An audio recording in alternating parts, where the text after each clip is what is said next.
चाय और कॉफी पीने की वजह से क्या आपने भी अपने दांतों को बुरा हाल कर लिया है? क्या आपके दांत पूरी तरह पीले पड़ चुके हैं? क्या आपके दांतों में पायरिया हो गए, दांत काले पड़ गए, मुंह से बदबू आती है, मसूड़ों से खून निकलता है या दांतों से में कीड़े लग चुके हैं? क्या आप अपने खराब दांतों की वजह से लोगों के सामने खुलकर हंसने में भी शर्म महसूस होती है? तो आज मैं आपको एक ऐसी घरेलू रेमेडी बताऊंगी जिसे लगाने के बाद आपके दांत मोती जैसे चमकने लगेंगे, दांतों में जमी हुई गंदगी, कीड़े और मैल धीरे धीरे साफ होने लगेंगे, दांतों का पीलापन और कालापन कम होने लगेगा। इसके बाद आप लोगों के सामने खुलकर मुस्कुरा भी पाएंगे। अगर मसूड़ों में खून आने की समस्या है तो उसमें भी आराम मिल सकता है। तो इस रेमेडी को हम घर पर ही बहुत ही कम चीजों से बना लेंगे। इसमें वही चीजें इस्तेमाल होगी जो लगभग हर घर में रोजीना उपयोग की जाती है, लेकिन 99% लोगों को ये पता ही नहीं होगा कि ये साधारण चीजें दांतों के लिए इतनी फायदेमंद हो सकती है। इसे बनाने में आपका एक भी रुपए खर्च नहीं होगा और न ही इसे बनाने के लिए किसी महंगी चीजों की जरूरत पड़ेगी। बस घर में ही मौजूद कुछ सामान्य चीजों से तैयार हो जाएगी। तो आइए बिना किसी देरी के आज की रेमेडी बनाना शुरू करते हैं। तो हम यहाँ पर सबसे पहले ले रहे हैं सीधा नमक। जी हाँ दोस्तों, इस पिंक नमक के नाम से भी जाना जाता है। अगर आपके पास सीधा नमक उपलब्ध नहीं है तो आप सामने नमक का भी इस्तेमाल कर सकते हैं। तो सीधा नमक दांतों की सफाई में मदद कर सकता है और दांतों पर जमी मैल को हटाने में सहायक हो सकता है। यही कारण है कि हम इस रेमेडी में सबसे पहले सीधा नमक का इस्तेमाल कर रहे हैं। ये रेमेडी बनाते समय आपको कुछ बातों का खास ध्यान रखना होगा। किसी भी चीज का इस्तेमाल गलत तरीके से करने पर नुकसान भी हो सकता है, इसलिए नमक को कभी भी दांतों पर सीधे लगाकर जोर जोर से ना रगड़े। जैसे मैं इस रेमेडी में बता रही हूँ उसी तरीके से इसका इस्तेमाल करें। नमक को अधिक रगड़ने से दांतों की ऊपरी परत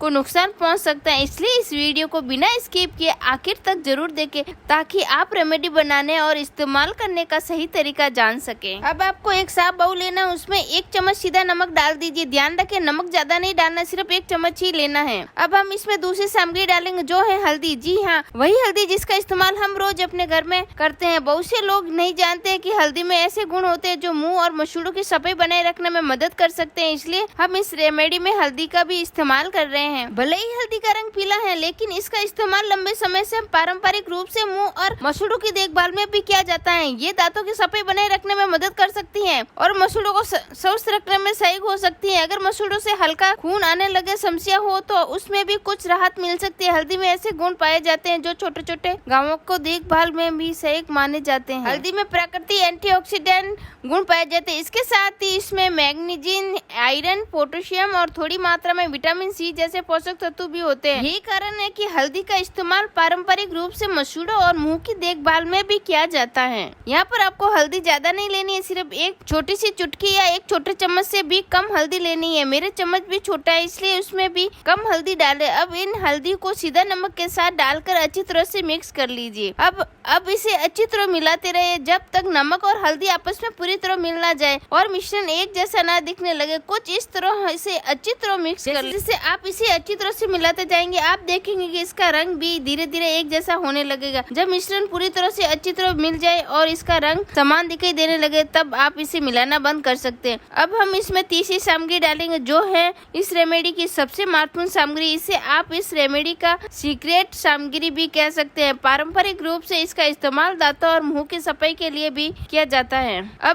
अब इसमें हम इनो डालेंगे। जी हाँ, इनो आसानी से लगभग हर किराने की स्टोर पे मिल जाता है। अगर आपके पास उपलब्ध ना हो तो आप इसे ऑनलाइन भी मंगा सकते हैं। इस रेमेडी में हम इसका इस्तेमाल कर रहे हैं। मैं इसका प्रोडक्ट भी टैग कर दूंगी। ध्यान दें ये कहने की इनो दांतों के पीलापन हटा देता है। ये दांतों की सफाई के लिए इसका बहुत उपयोग किया जाता है। ध्यान दें कई लोग इसमें 1 पूरा चम्मच इनो डाल देते हैं, लेकिन आपको ऐसी गलती बिल्कुल नहीं करनी है। इनो की मात्रा बहुत कम रखनी है। किसी भी चीज का ज्यादा इस्तेमाल करने से फायदा नहीं बल्कि नुकसान भी हो सकता है, इसलिए जितनी मात्रा में बता रही हूँ उतनी ही मात्रा का इस्तेमाल करें। और अब हम यहाँ पर आधा चम्मच से भी कम इनो लेना है और फिर सभी चीजों को अच्छी तरह मिला लीजिए ताकि मिश्रण पूरी तरह एक सार हो जाए। अब हम इसमें चौथी सामग्री डालेंगे जो है नींबू। जी हाँ, नींबू का इस्तेमाल लंबे समय से घरेलू नुस्खों में किया जाता है, इसलिए इस रेमेडी में भी हम थोड़ी सी मात्रा में नींबू का भी उपयोग करेंगे। ध्यान रखें कि नींबू का रस अम्लीय एसिडिक होता है, इसलिए इसे सीधे या बार बार दांतों पर लगाना दांतों ऊपरी परत को नुकसान पहुंच सकता है, इसलिए आप किसी रेमेडी के साथ ही मिलाकर इसको लगाएं। नींबू में भरपूर मात्रा में विटामिन सी पाया जाता है। इसके अलावा इसमें साइट्रिक एसिड और पोटेशियम और थोड़ी मात्रा में फोलेट जैसे पोषक तत्व भी होते हैं। विटामिन सी मसूड़ों को स्वास्थ्य के लिए महत्वपूर्ण होता है। यही वजह है कि हम इस रेमेडी में थोड़ी मात्रा में नींबू का इस्तेमाल कर रहे हैं। यहाँ पर आप देख सकते हैं कि हमने सिर्फ आधा छोटा चम्मच नींबू का रस लिया है।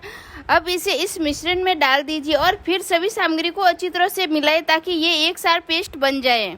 अब जैसे ही आप इसमें नींबू का रस डालेंगे, आप देखेंगे कि मिश्रण में हल्का हल्का झाग बनने लगेगा और ये थोड़ा फूलता हुआ दिखाई देगा। अब इसे अच्छी तरह मिलाते रहे ताकि सभी सामग्री आपस में अच्छी तरह मिलकर एक साथ पेस्ट बन जाए। अब इस मिश्रण को अच्छी तरह से मिलाते रहे ताकि ये पूरी तरह एक साथ पेस्ट बन जाए। इसके बाद हम इसमें आखिरी और सबसे जरूरी सामग्री डालेंगे, उसे मिलाते हैं, हमारी रेमेडी पूरी तरह तैयार हो जाएगी। इसलिए इस वीडियो को बिना स्किप किए आखिर तक जरूर देखें। आगे मैं आपको इसे लगाने का सही तरीका भी बताऊंगी ताकि इस्तेमाल करते समय आपसे कोई गलती ना हो। अब हम ले रहे हैं सरसों का तेल। जी हाँ, आपने अपने दादा दादी या बड़े बुजुर्गों को भी कभी कभी सरसों का तेल का इस्तेमाल करते हुए देखा होगा। पारंपरिक रूप से सरसों का तेल का उपयोग मुंह और दांतों को देखभाल के लिए भी किया जाता है, इसलिए इस रेमेडी में हम थोड़ी मात्रा में सरसों का तेल का इस्तेमाल कर रहे हैं। सरसों का तेल का इस्तेमाल पारंपरिक रूप से मुंह की देखभाल के लिए भी किया जाता है। सरसों का तेल हमारे मुंह से आने वाली बदबू को भी कम करता है, इसलिए हम इसमें सरसों का तेल ऐड कर रहे हैं। इसे हम सिर्फ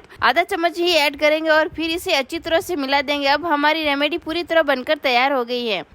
अब इसे उंगली या ब्रश की मदद से लगा सकते हैं। यहाँ पर मैंने इस पेस्ट की थोड़ी सी मात्रा ब्रश पर ली है। अब इसे अपने दांतों पर हल्के हाथों से धीरे धीरे लगाइए और जोर जोर से रगड़ने की बिल्कुल जरूरत नहीं है। इसके बाद साफ पानी से अपना मुंह अच्छी तरह से धो लीजिए और जब आप अपना मुंह अच्छी तरह से धो लेंगे तो आपको अपने दांत पहले की तुलना में साफ महसूस हो सकते हैं। अगर आपको ये वीडियो अच्छी लगी है तो वीडियो को लाइक जरूर करें। अगर आप हमारे चैनल पर नहीं हो तो चैनल को सब्सक्राइब कर ले और बेल आइकॉन भी ऑन कर दे ताकि हमारी हर नई वीडियो की नोटिफिकेशन आपको सबसे पहले मिल सके। अगर आपने इस रेमेडी का आजमाया है तो अपना अनुभव कमेंट करके जरूर बताइए। Thanks for watching. Bye bye.